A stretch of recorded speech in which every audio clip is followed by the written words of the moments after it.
So long ago, in a village nestled between the green hills and flowing rivers of West Africa, there lived a young boy named Kwasi. Kwasi was known for two things: his endless curiosity and his love for the rhythm of the village drummers. Every evening, when the day's work was done and the sun hung low in the sky, the villagers would gather in the square, and the drummers would begin their song. Kwasi would sit at the edge of the circle, eyes wide, heart pounding in sync with the beat. He watched the drummers' hands blur with speed, each strike of the drum resonating deep within his soul. He would imagine himself in their place, his own hands moving effortlessly, telling stories with every beat. But the drum was sacred, reserved for the elders and the most skilled. Kwasi could only dream for now. To a night, after the village had fallen asleep, Kwasi crept out to the square.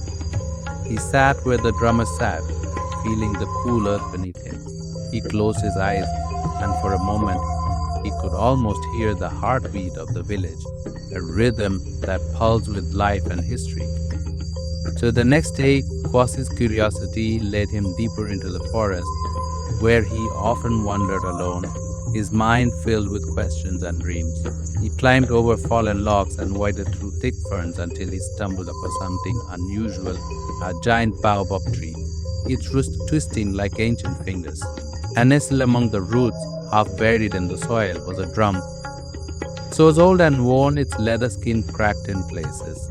Yet when Kwasi reached out to touch it, he felt a strange energy of warmth, like the feeding of the sun on his face after a long rain. As his fingers grazed the drum's surface, a soft, almost inaudible voice whispered, "I am the talking drum, and I have been waiting." Kwasi jumped back, heart racing, but curiosity got the better of him. He moved closer, and the voice grew stronger. "I am the keeper of stories," said the drum. "For generations, I have waited for someone who truly listens. You have the heart of a storyteller, Kwasi, but to unlock my power, you must first learn to listen, not with your ears, but with your heart." Kwasi was awestruck. He knew this was the beginning of something extraordinary. The drum instructed him to visit three sacred places in the village: the river, the ancient baobab in the village center, and the old mountain where the sky meets the earth. Only then, it said, would he be ready to play the drum. The next morning, Kwasi set out at dawn, the talking drum's words echoing in his mind. His first stop was the river. He sat by the bank and closed his eyes, letting the gentle rush of water fill his senses. He heard more than just water. He heard the laughter of children playing, the songs of women as they washed clothes, the quiet murmur of fishermen telling tales of the river's secrets. Hours passed and Kwasi listened until the sun was high in the sky. So his second stop was the great baobab at the heart of the village. This tree had stood for centuries, its roots deep in the earth, its branches spreading wide like arms embracing the sky. Kwasi pressed his ear to the bark and heard the wind rustling through the leaves. It was as if the tree was speaking, sharing whispers of those who had lived and loved in the village long before he was born. Finally, as dusk approached, Kwasi climbed the old mountain, a steep hill that overlooked the village. At the top, he sat quietly, listening to the sounds around him fade into the steady, comforting beat of his own heart. So in that moment, he understood the rhythm was not just in the drum, it was in everything: the river, the trees, the mountains, and in himself. He returned to the forest, ready to face the talking drum once more. The drum's voice welcomed him back. "Now," he said, "show me what you learned." Kwasi's hands trembled as he raised them over the drum surface. He took a deep breath and struck the drum, but the sound was weak and hollow. The drum didn't react. "Listen," it urged. "Feel the rhythm around you and play." Kwasi closed his eyes and remembered the river's flow, the whispering baobab, the steady beat of his heart. He tried again softly at first, finding a rhythm that felt familiar, yet new. As he played, the air around him began to change. The leaves rustled, and a soft glow enveloped the clearing. Slowly he gained confidence. Each beat was clearer, each sound more powerful. Suddenly the air shimmered and ghostly figures appeared, a woman carrying water, an elder under a baobab, a warrior with a spear. They danced to his rhythm, their movements flowing like the stories he had heard in the village square. He played until the moon hung high in the sky, and then he stopped, exhausted but exhilarated. The figures faded into the darkness, and the drums glowed dim.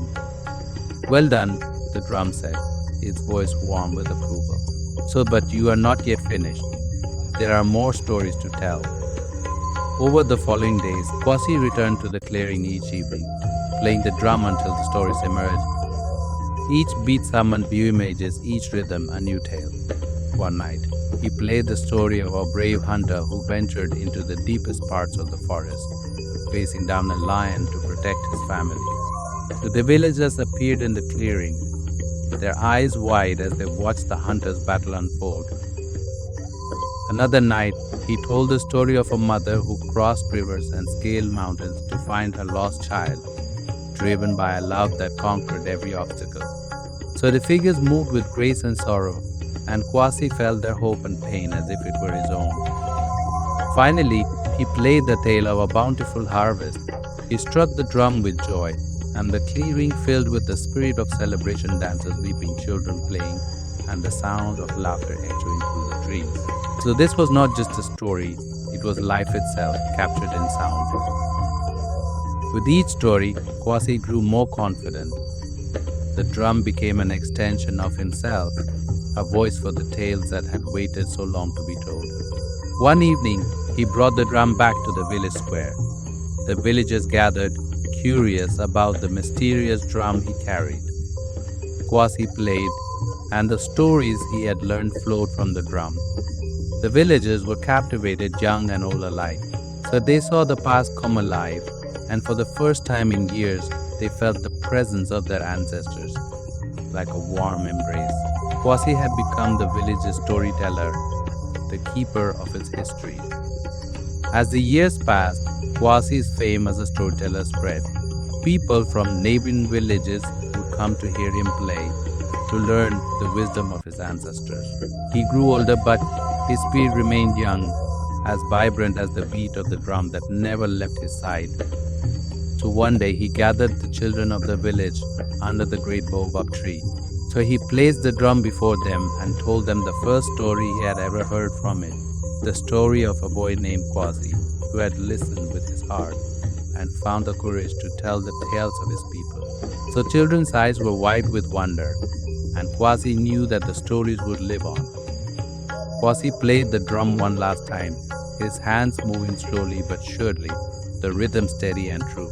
The village was silent, all eyes on him. When the final beat echoed into the night, he smiled, knowing that the stories were safe. "Remember," he said, his voice carrying through the stillness, "the stories live in each of us. So listen, and you will hear them." So children clapped, and the villagers cheered, knowing that the legacy of the talking drum would never fade. "If you felt the heartbeat of our village tonight," Kwasi said, "share this story. Let the rhythm travel beyond these hills and rivers. And don't forget to like and subscribe so that the stories of our ancestors can reach even further." The camera fades out on Kwasi, surrounded by children under the ancient baobab, the drum resting gently in his lap, the moonlight reflecting off its well-worn surface.